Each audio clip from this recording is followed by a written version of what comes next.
How's it going, guys? Thanks so much for clicking on this video. This is a CDL Talent Roundtable discussion where all of us as talent got together, put our heads together, and basically talked on each and every single CDL roster heading into MW2. We chat on what was their journey last season, what they've currently constructed, and the way that this roster could look, or this team could look, moving into the MW2 year. So major thank you to all of the talent for joining in on this, for having these conversations, as well as to Bryce, who actually orchestrated all of this stuff to come together. Now the full-on VODs will have a full part 1 and a full part 2. Those links rather will be in the description of this video that you can feel free to check out to watch it more in long form. If you want to check out certain teams, certain snippets, I will have that here located on the channel. If you haven't seen your favorite teams upload yet, I promise it's coming. We talked about all 12 of them. So make sure to let us know, whether through different content pieces, if you want to tweet, comment,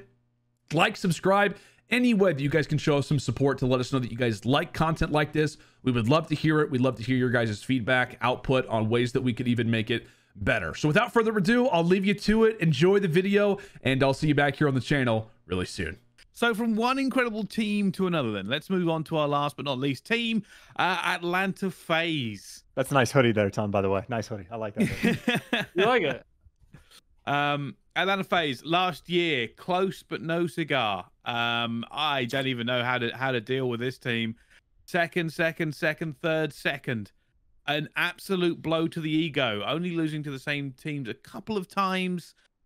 Just not able to get it over the line. If it was one more game for them in the majors, and we would have been talking about one of this roster as the greatest of all time in the dynasty and all this other sort of stuff.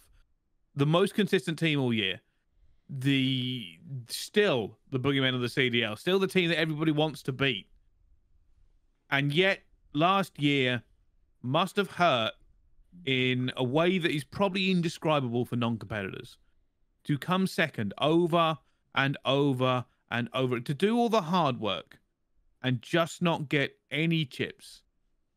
I cannot even really put into words the mental toll it must have taken.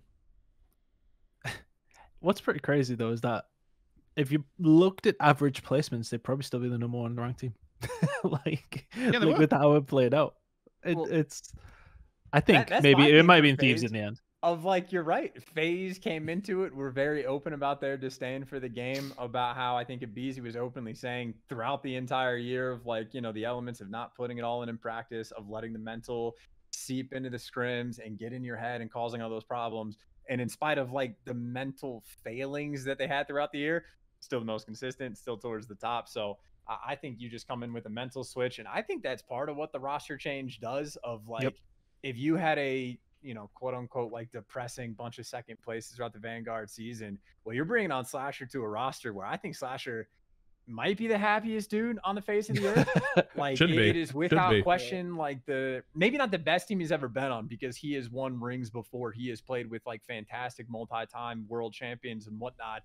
But just in terms of like starting a year with like clear-cut, highest skill ceiling players available, it's quite frankly as good as it gets. I think the dynamic they have in S&D of like Abizi being the first blood reaper, with Slasher loving like the pick heavy style, you get options of what you want to do with Tupac as your coach. So I just think, you know, if when the mental is bad, they're still towards the top and still the most consistent. This is just you know, the return. It is the shitty joke we always make of the snap the fingers and it's like reclaim that like top spot. So I think is it a shitty joke on point?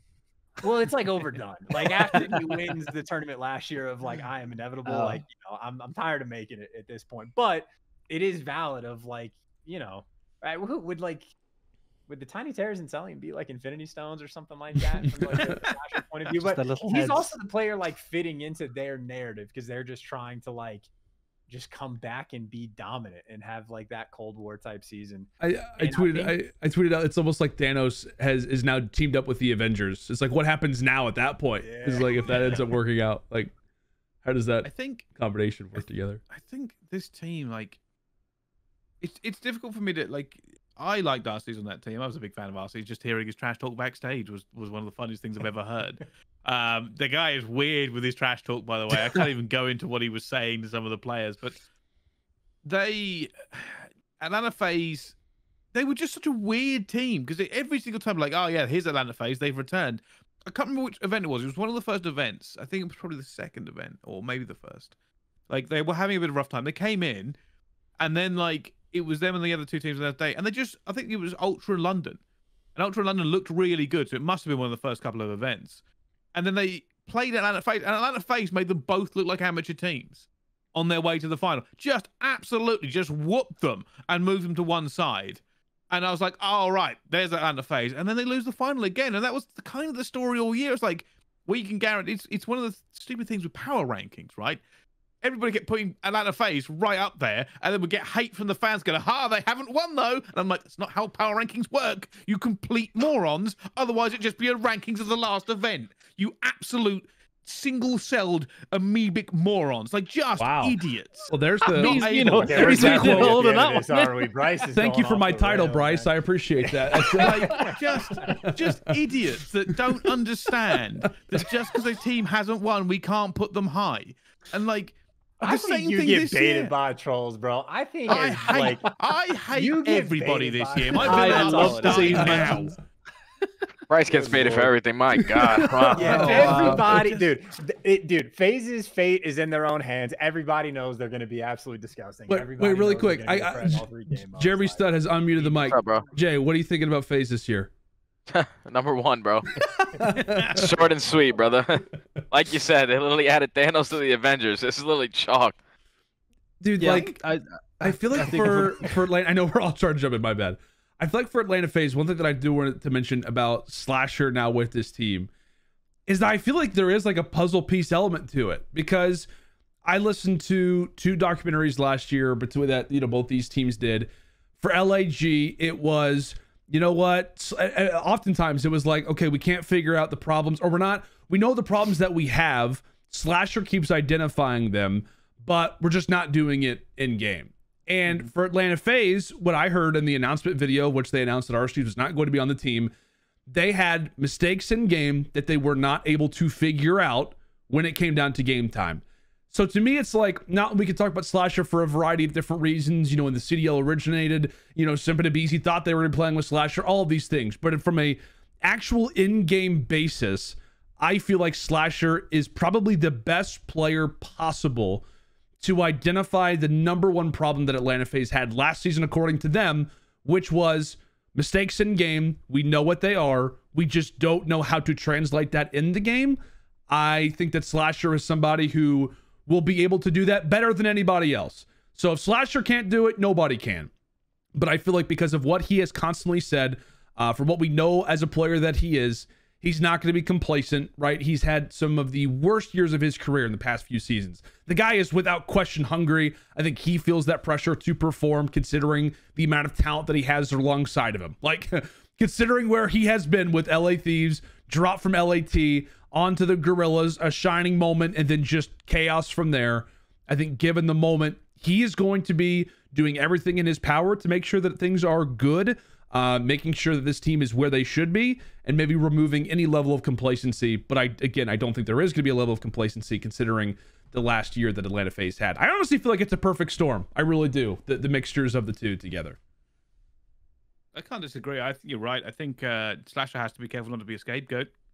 Like, if Atlanta FaZe, it's always high standards. It's always been since Simp has come into the league. It's always been high standards. Yeah. Nothing but the best for this team. I think for a lot of people, obviously between them, Thieves, Optic has got a lot of kind of focus behind them. They're all expected to be at the top, including Seattle Surge. Like, we probably put those top 4, and then we figure out where everybody else goes. That's what people are expecting. Anything less from Atlanta FaZe is a fail. And something they can't afford. Like, this team's too good. I know we've run out of time, but I'm going to go on record and say that I think it has the potential. If I'm going to go on a limb and say there's potential for Cold War level FaZe. Oof. I genuinely believe it. Oh, wow. I seen one scrim and I'm convinced. Okay, no, I think I saw the same scrim and they did body that team that we weren't talking about. That was disgusting. Was it versus a purple team? Good team. Yeah. Okay, I know you're talking about. Purple team. A purple team.